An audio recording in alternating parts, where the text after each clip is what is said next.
Aho mataki oyasin. Jai Bhagwan. Namaste. House. Oosh. Oosh. Oosh. Oosh.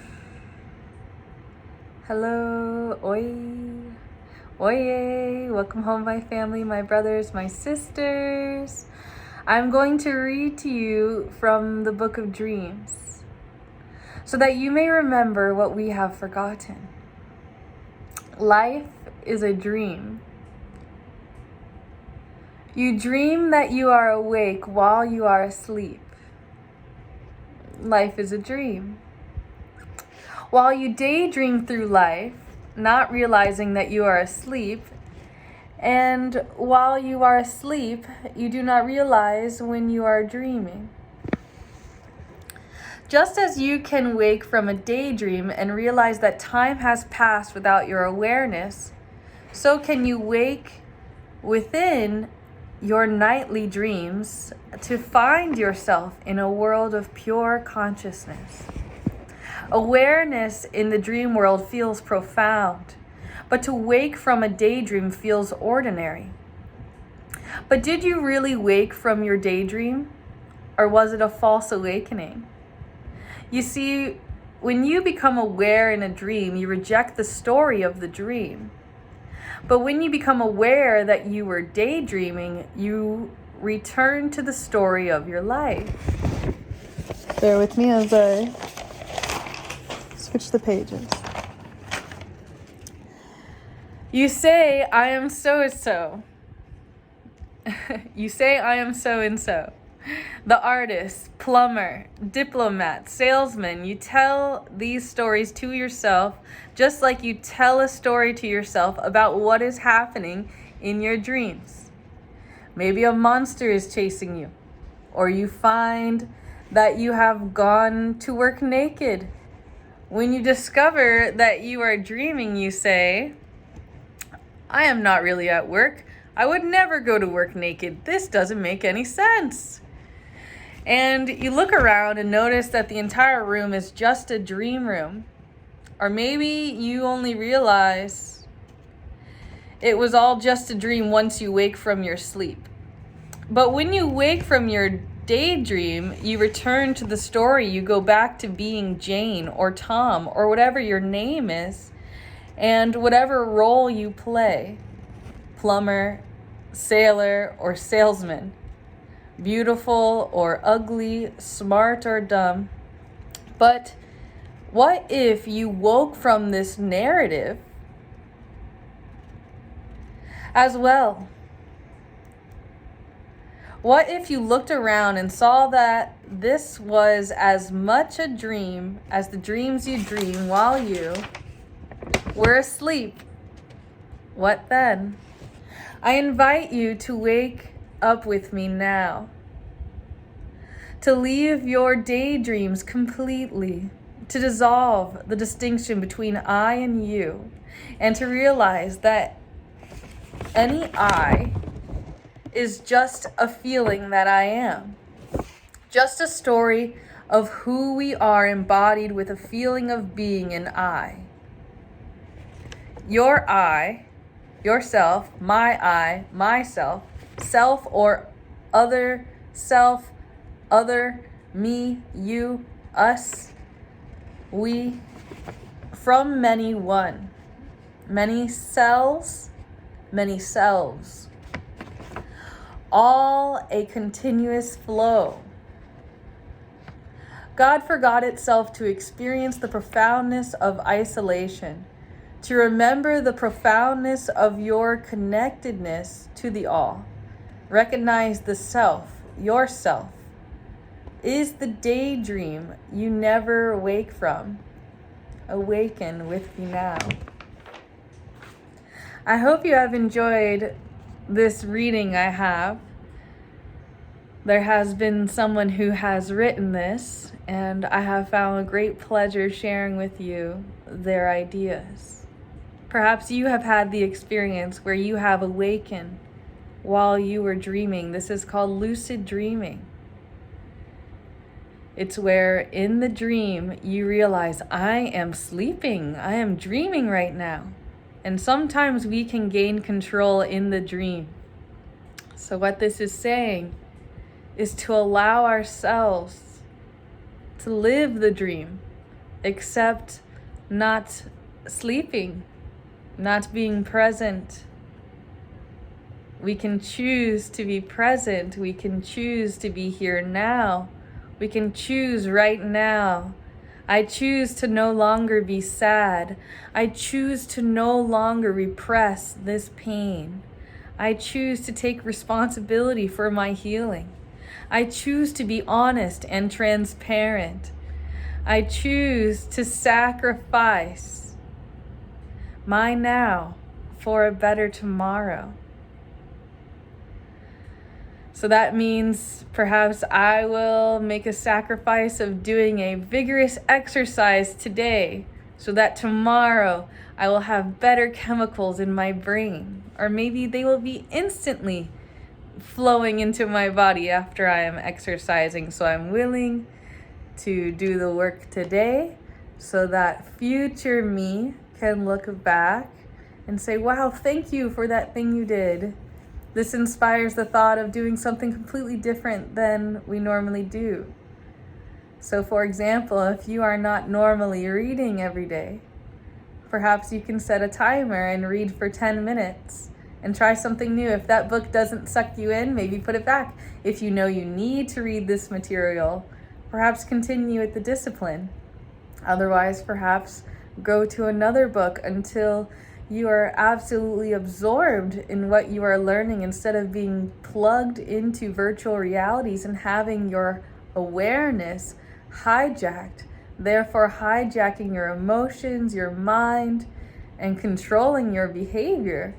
Attempt to recognize the power of your free will.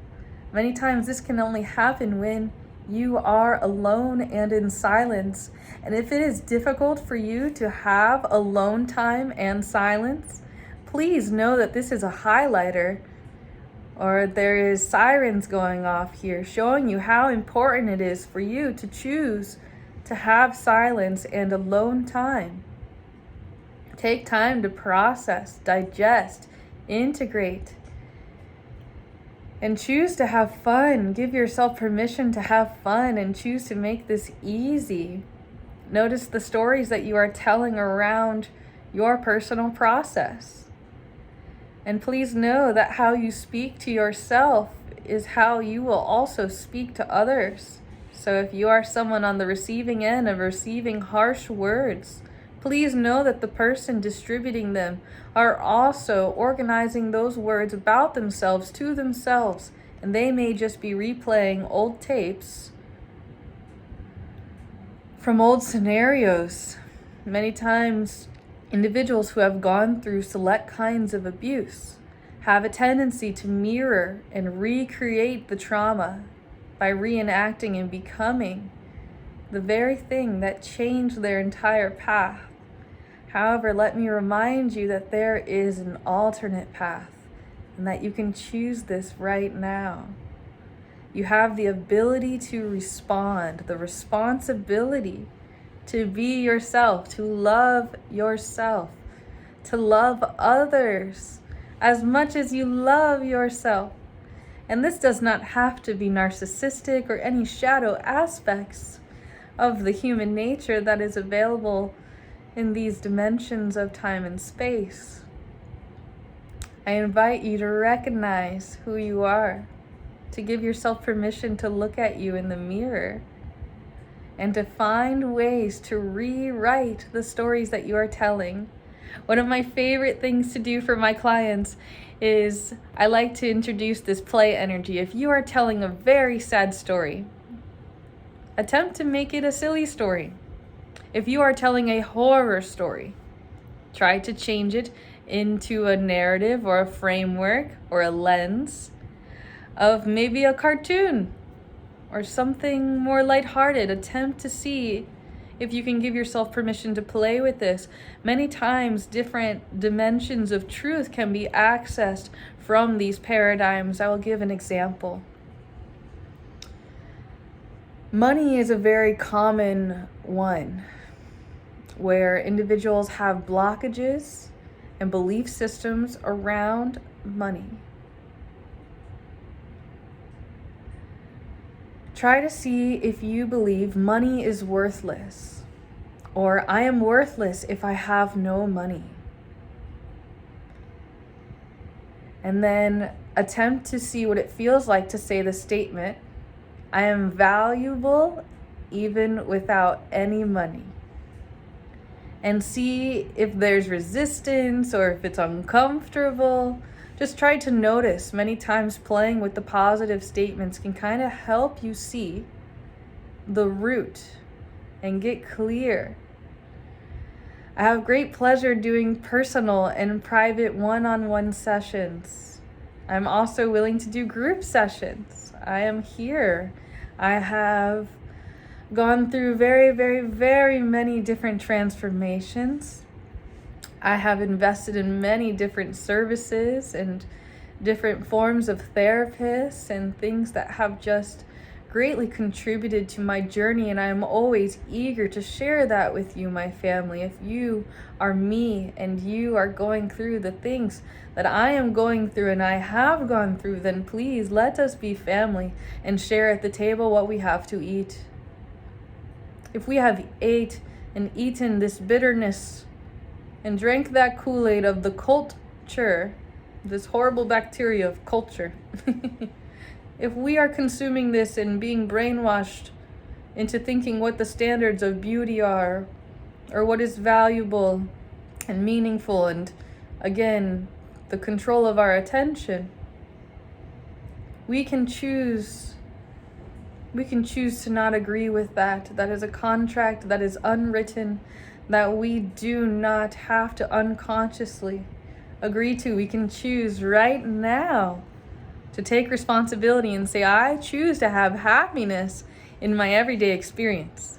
I am not saying that every single moment is going to be extreme radiance of happiness. However, I have great belief that that is available, especially once we have processed and integrated and come to understand ourselves, our journey, and have had forgiveness to those who have, you could say, earned it or haven't earned it. There's so many things here. Please take time to really listen to your own heart. And if you need help, if you need a referee in the middle of those thoughts and you're having a hard time not agreeing with the negative thoughts, then please feel free to reach out. I have been blessed to have opportunity to get to work together and to do this together.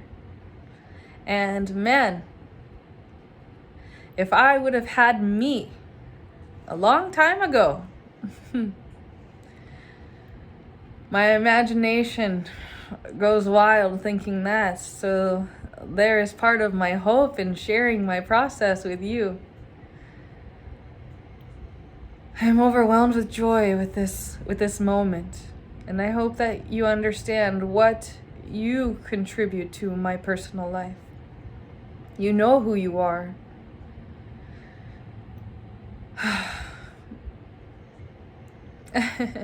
I have the intention to come here soon and to sing some songs that I am still learning.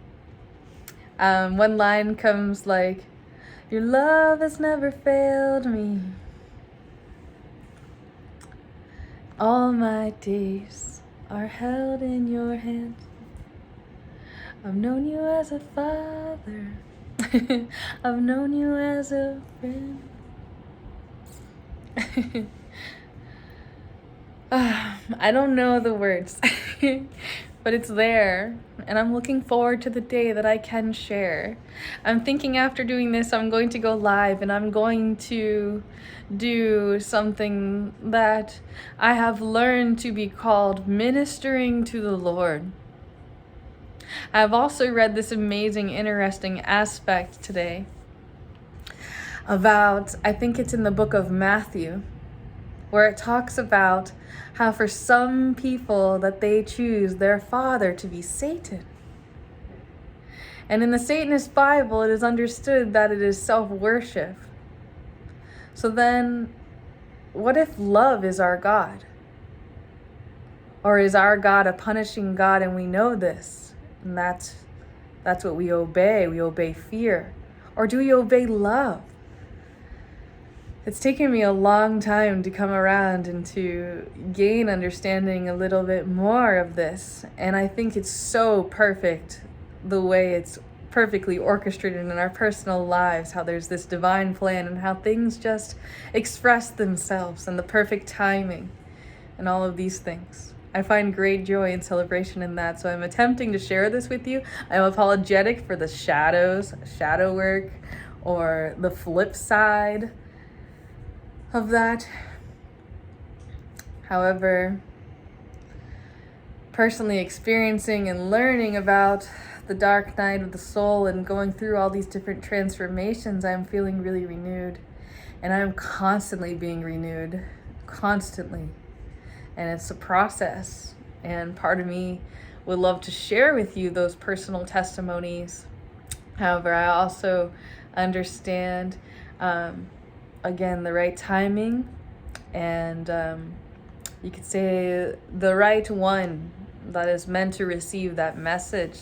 So if you are heavenly guided and instructed upon your heart, please send me a message, say session, and I will be glad to have a session. It's okay if you can't pay right now. I'm not here for that. I absolutely love to serve, especially those who are willing to do the work. Okay? I love you, and there's nothing you can do about it. Thank you so much for being part of my journey. Thank you so much for your wisdom and your counsel, your acceptance, your forgiveness. It's been a process. I'm doing my best to only come here when I'm in positive light. However, I'm starting to see that it might be appropriate at times to share with you the 4 T's. I will look forward to sharing with you what that means as well. I'm very thankful to Karen. Let me give her a shout out. If you've been touched by the stories of Karen, feel free to reach out to me as well. I'd be more than happy to give you her information. She can do a deliverance call for you right now and help you break free of these strongholds. I'm also learning how to help you break these strongholds. I encourage you to give me a phone call if you have been blessed with the opportunity and ability to do that. Don't be afraid that you're going to disturb me. Do not hold back. Those are lies by the enemy. Okay? It's time for love and healing. And I want you to know that you don't need me, but you can't do this on your own. It's time to trust. It's time to open up. It's time to let go. Give up the struggle. Give up the fight. Choose to make this easy. Aho, Matakiwais.